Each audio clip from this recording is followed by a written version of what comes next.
Hey there, how are you doing? My name is Angel, and I like all things that are mysterious, right? So, the thing that we haven't talked about in a long time because of Halloween was a lot of crimes and murders and stuff. I try to stay away from that. I did a lot more paranormal stuff this Halloween time around. I figured I'd save all the. We did a lot of crime and murders and stuff before Halloween, so I don't know. But, anyways, we're gonna get back into it.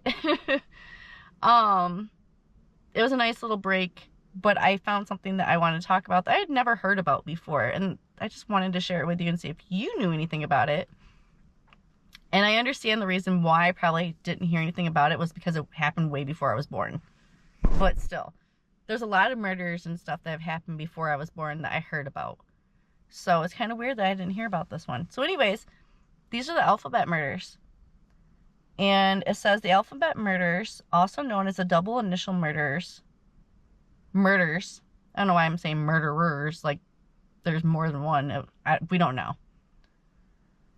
It says are an unsolved series of child murders which occurred between 1971 and 1973 in Rochester, New York. It says that there was 3 victims: Carmen Colon, Wanda Walkowics, I'm sure I said her name wrong, and Michelle Maenza. I'm sure I said her name wrong too. But anyways, the crimes happened between November 16th of 1971 and November 26th of 1973. And I don't know why I said he. The person has not been apprehended. So let's get into it. It says all 3 victims were girls aged 10 or 11 whose surname began with the same letter as that of her first name. Each victim had been sexually assaulted and murdered by either manual or ligature strangulation before her body was discarded in or near a town or village near Rochester, with a name beginning with the same letter as the victim's name. Let's get into the murders. So Carmen Colon, it says at 4:20 p.m. on November 16th, 1971, a 10-year-old Puerto Rican child named Carmen Colon disappeared while returning home from an errand in Rochester, New York. According to eyewitnesses, Colon entered the pharmacy her grandmother had instructed her to visit on West Main Street, but left the store upon learning those prescriptions had been instructed to collect had not been processed. Informing the store owner, Jack Corbin, I gotta go. She was then observed entering a car parked close to the pharmacy. Colon was reported missing to the Rochester Police Department at 7:50 p.m. Approximately 50 minutes after Colon exited the pharmacy, scores of motorists driving along Interstate 490 observed the child, naked from the waist down, running from a reversing vehicle believed to be a dark-colored Ford Pinto hatchback, frantically waving her arms and shouting in an attempt to flag down a passing vehicle. At least one of these witnesses observed Colon being submissively led back to this vehicle by her abductor. Nobody helped her? They see a little kid running naked from the waist down from a car that's reversing. And people seen this and nobody stopped to help. What is wrong with people? Believe I'm going to go hit that car with my car. Let me see that. Because I'm going to go hit that car with my car. And I have a dash cam, so it's all going to be on camera. And I'm like, look, I'll give you the footage off my dash cam right now. I just saved this little girl, and I don't care about that guy or his car or my car at this point. Because I just saved that little kid's life. There's no way. What is wrong with people? Anyways, 2 days later, 2 teenage boys discovered Colon's partially nude body in a gully not far from Interstate 490 and close to the village of Churchville. This location was approximately 12 miles from where Colon had last been seen alive. Her coat was discovered in a culvert some 300 feet from her body. Her trousers were later discovered on November 30th. Close to the service road near where numerous motorists had observed her attempting to escape her abductor. An autopsy revealed that, in addition to having been raped, the child had suffered a fracture to her skull and one of her vertebrae before she had been manually strangled to death. Furthermore, her body had been extensively scratched by fingernails. That's a weird one. Both the murder of Colon and the fact no individual had observed the child attempting to flee from her abductor alongside Interstate 490 had attempted to offer her any assistance generated intense public outrage. Correct. That's why I'm so mad too. Because there was all these people that witnessed it, but nobody did anything. Nothing. They did nothing. Nothing. You know why? Because they're cowards. They were hoping that somebody, it's a bystander mode, they were hoping somebody else would intervene and save that kid. They knew that kid was in danger. Okay? Anyways. 2 New York newspapers, the Times-Union and the Democrat and Chronicle, initially offered a combined reward of $2,500 for information leading to the arrest and conviction of her murderer. And all information each publication received was relayed to police. Numerous local businesses and residents added private donations to the reward fund, gradually leading the sum to exceed $6,000. Although police interrogated several suspects in the months following Colon's murder, including her uncle, no individual was charged with her murder, and by December 21st, the number of investigators assigned to the case on a full-time basis was decreased to 3.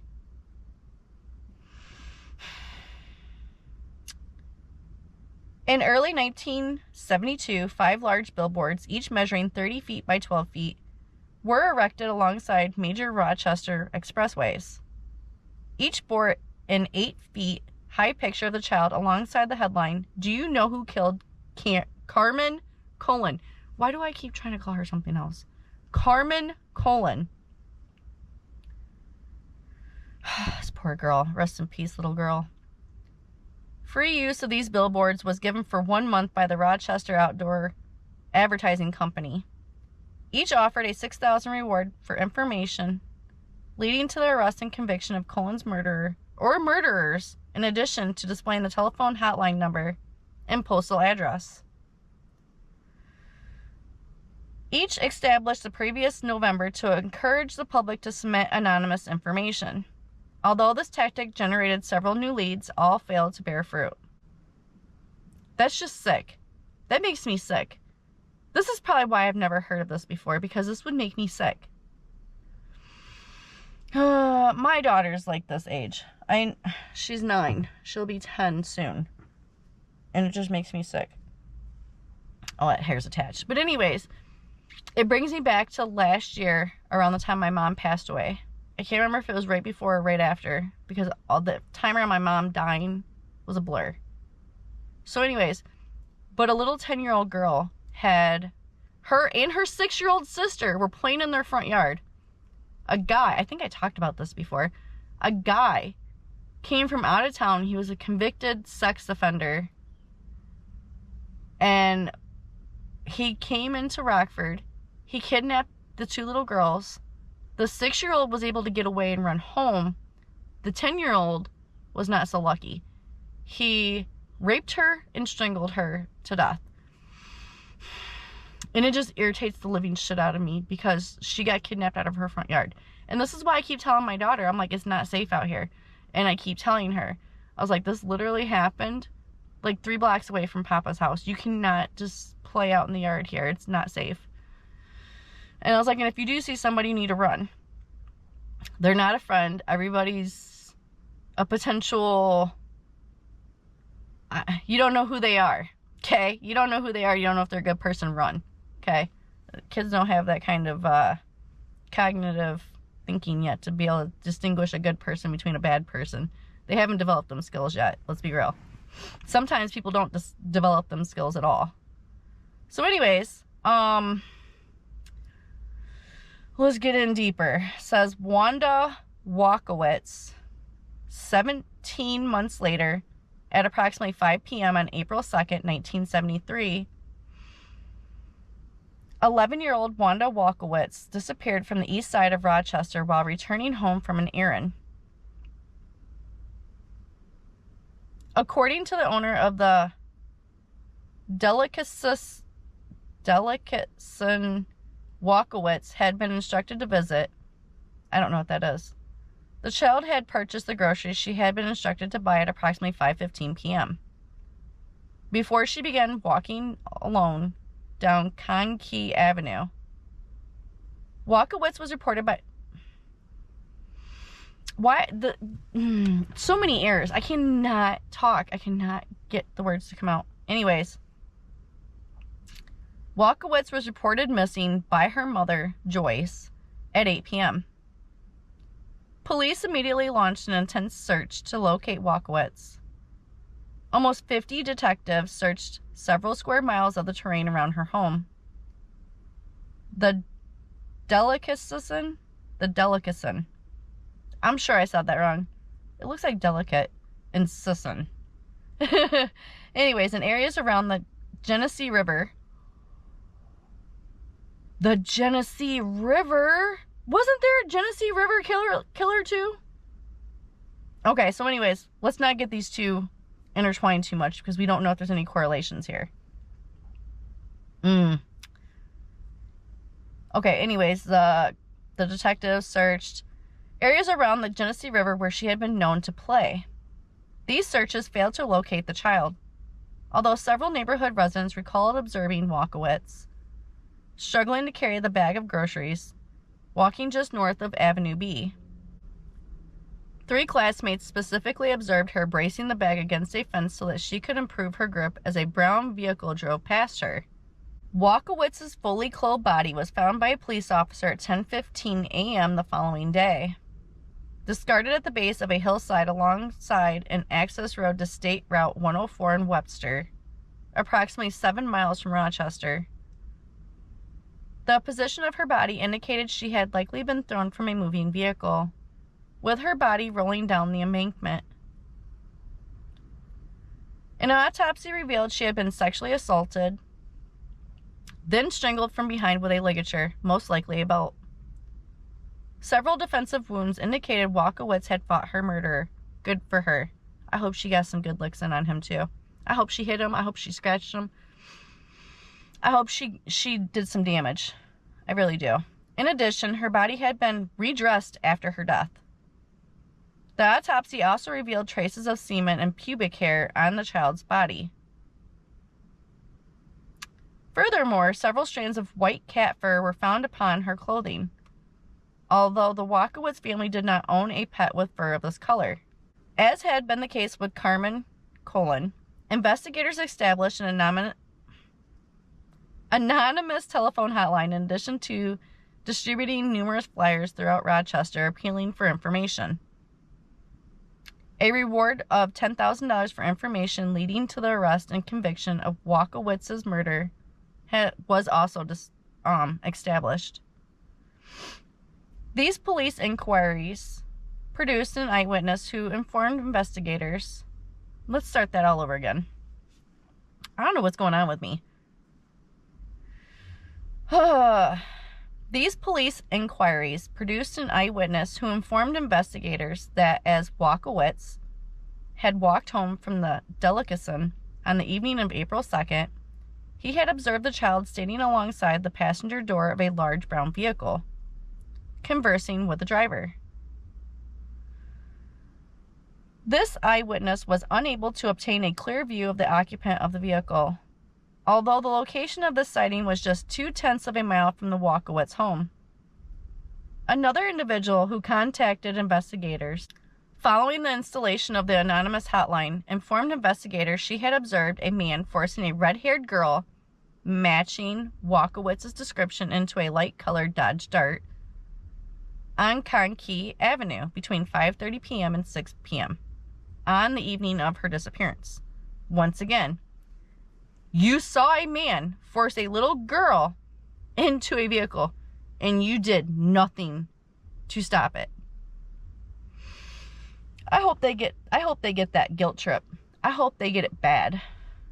Like, man, I could have helped that kid and I didn't do anything because I'm a coward. I don't understand, dude.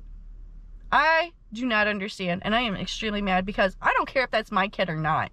I see a kid that needs help, I'm gonna go help them. What is wrong with these people? You've seen this. You've seen a man put a little girl into a... So the GoPro died. The GoPro got too hot, and I shouldn't say died. The GoPro got too hot and it shut off like it does. So anyways, I had to let it cool off. But it gave me a chance to cool off too, because I don't understand why these people are not helping these kids. They witnessed this. I don't understand. I don't think I had enough time. But anyways, let's get back into it. The Rochester Police Department dismissed any suggestion of a link between the murders of Colon and Walkowics. Although a sheriff's sergeant who had been assigned to investigate Colon's murder, by this stage still an open, actively largely inactive case. By this stage still an open, although largely inactive case. Okay. Was reassigned to the task force implemented to investigate the murder of Walkowics. In September 1973, local television network WOKR announced plans to broadcast a televised reconstruction of Walkowics' abduction and subsequent recovery of her body. This 30-minute episode was broadcast on October 21st, accompanied by public appeals for witnesses to contact authorities. Although this program resulted in the Rochester Police Department receiving over 200 calls from the public, no useful leads were gained. Oh, it's sick. It's so sick, guys. These are the ones that really get me, too. I don't understand.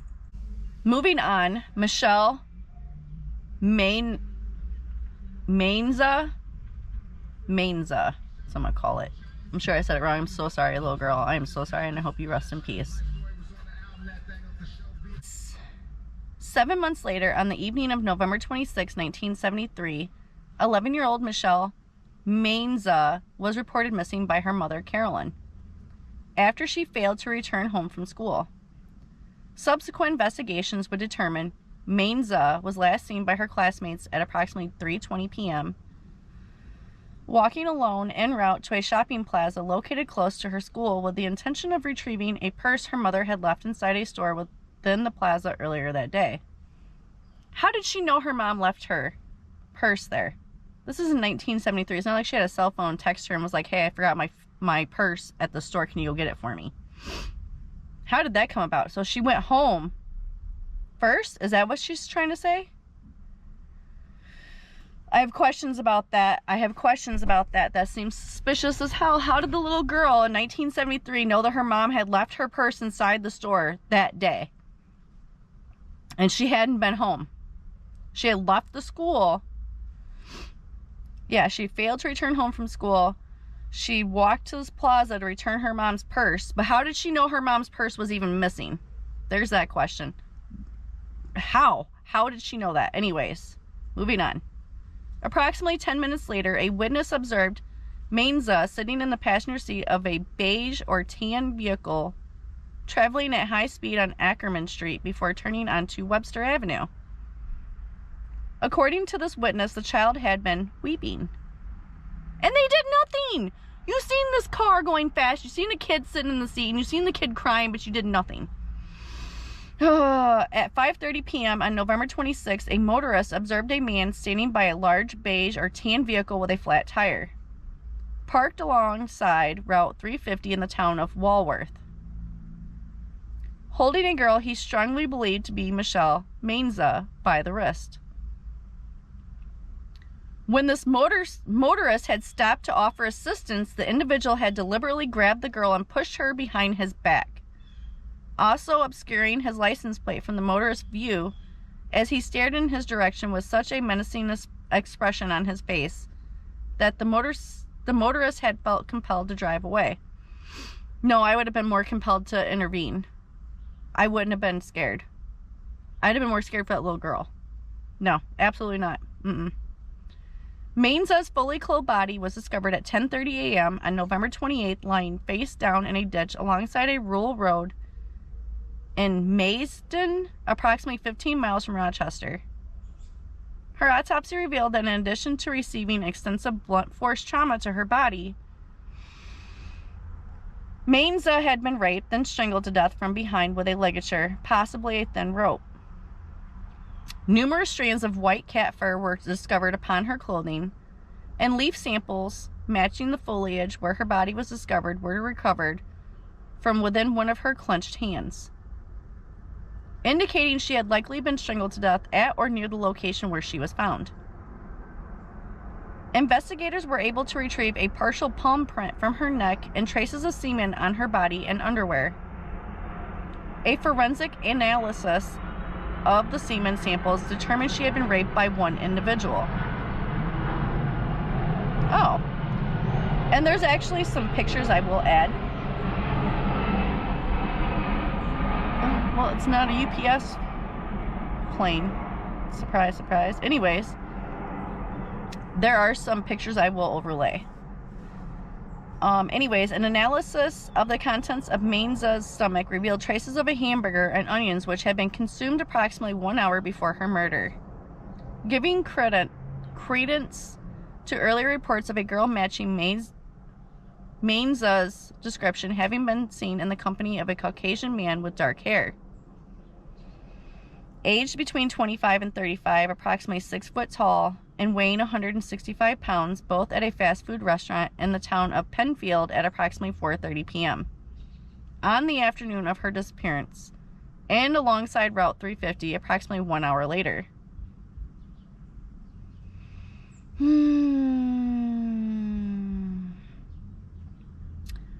And then it gets into funerals. Carmen Colon, Wanda Walkowics, and Michelle Maenza were each laid to rest in Rochester's Holy Sepulchre Cemetery. Colon's funeral was conducted on November 22nd, 1971. Her funeral mass was attended by 200 mourners. Walkowics was laid to rest on April 6, 1973. She was laid to rest in a small white and gold casket following a service officiated by the Reverend Benedict Amen. Maenza's funeral was held at the Corpus Christi Church on December 1st, 1973. Her open casket funeral service was attended by scores of mourners. At the conclusion of Michelle's funeral service, her father, Christopher Maenza, stated to other mourners, "She was such a sweet little girl. She didn't fight much." So, we're getting into the investigation. All 3 child murders generated intense public outrage. Each received intense publicity. Following the murder of Michelle Maenza, investigators released a composite drawing of the individual seen with the child by numerous witnesses to the media.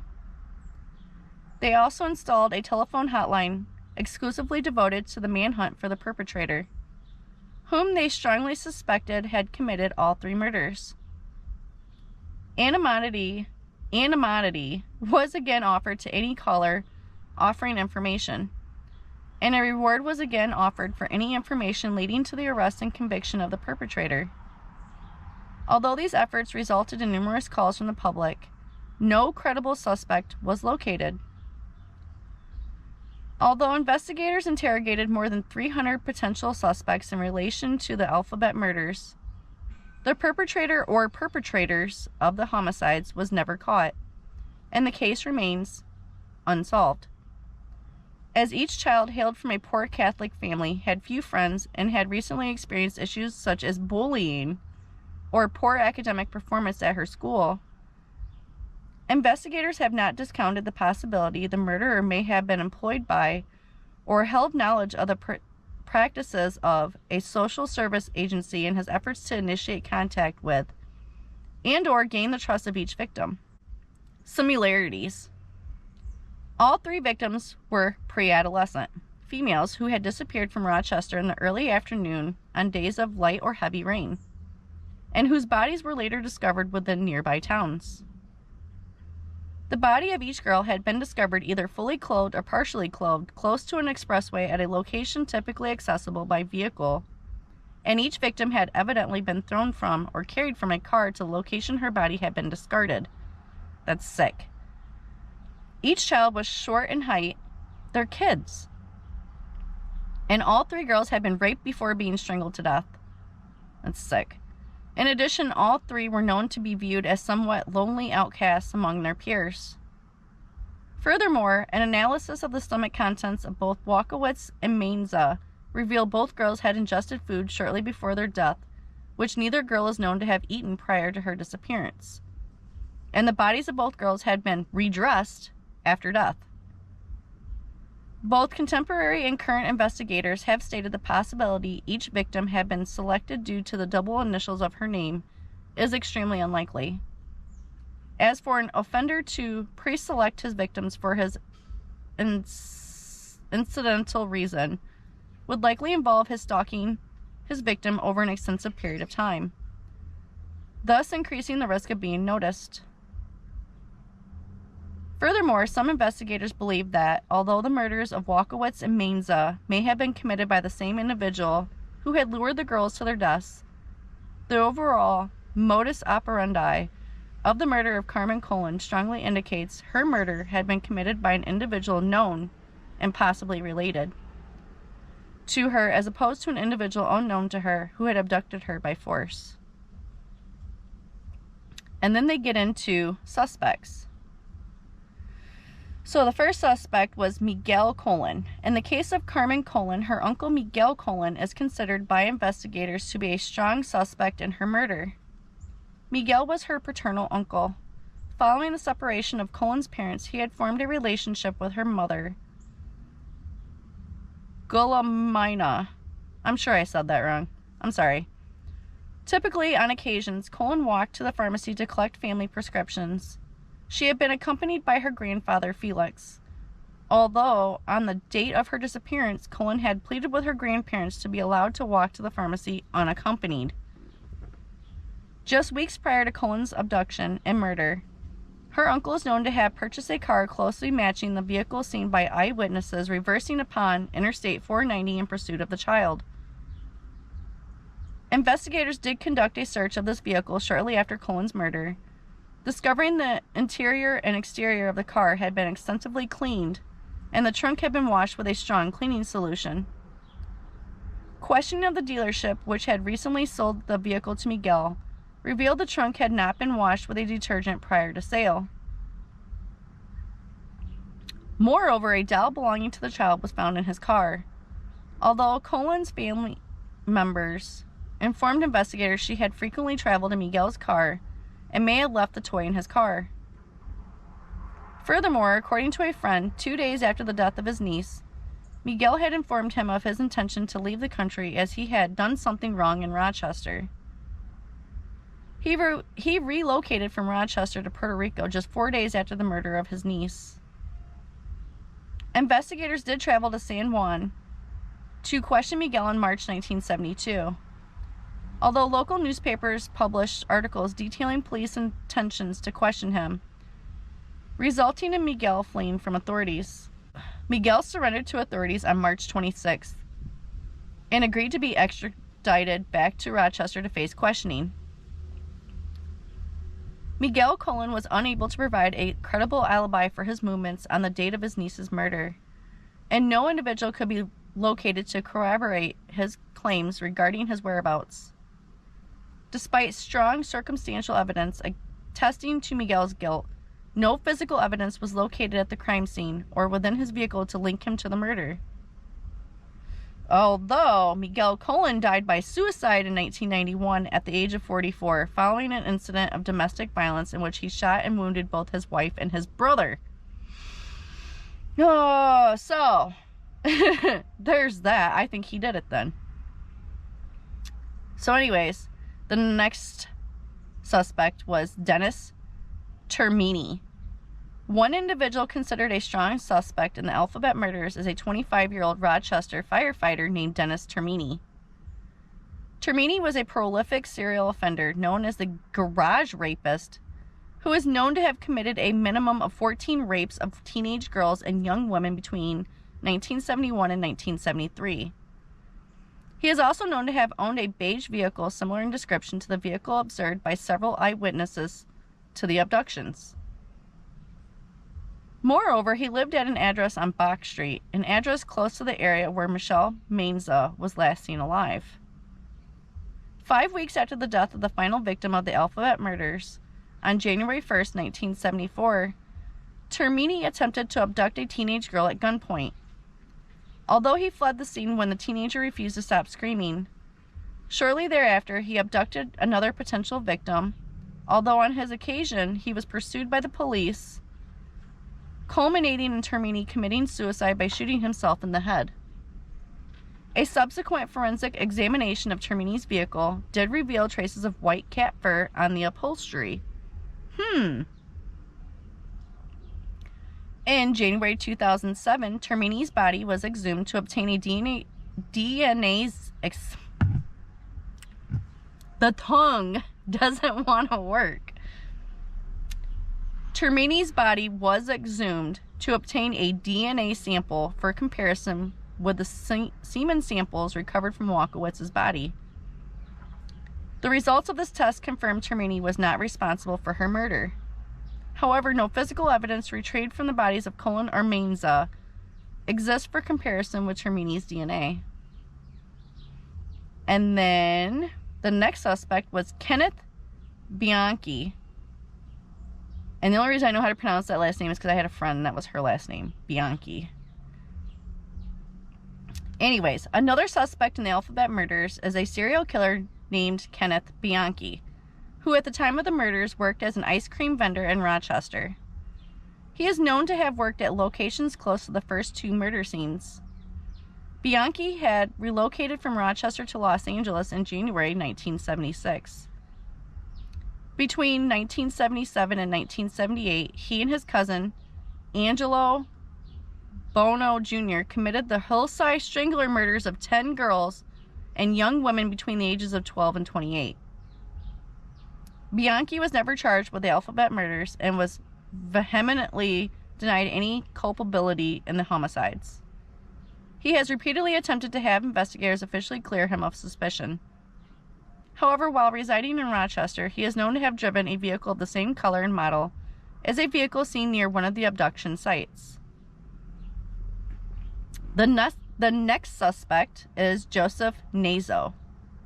In April 2011, a 77-year-old named Joseph Naso was arrested in Reno, Nevada for the murders of 4 women in California committed between 1977 and 1994, all of whom are believed to have been prostitutes, and each of whose surname began with the same letter as that of her first name.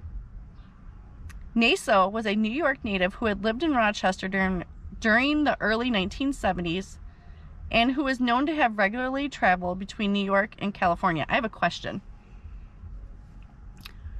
So let's say that is a thing. Like, let's say that's an OCD thing where he is, I don't know why I keep saying he, that the suspect is picking people with the same the first letter of the first and last name. What if that's like an OCD thing? What if their own name is like that? What if their first and last name has the same first initial? What if that's like a correlation? Like, these people don't.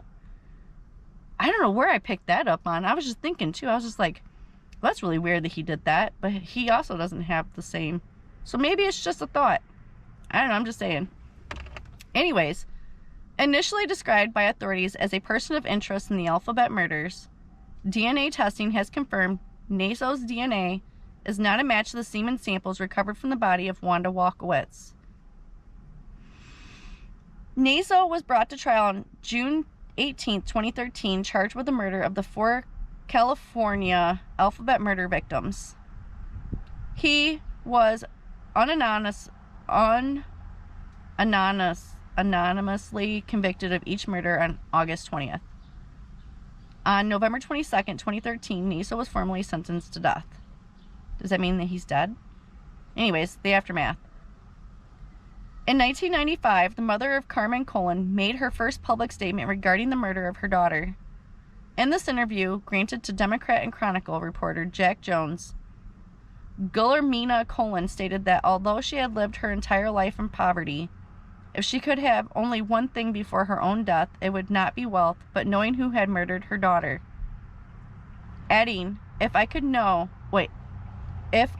die knowing who killed my Carmencita, I could die more peacefully than I have lived.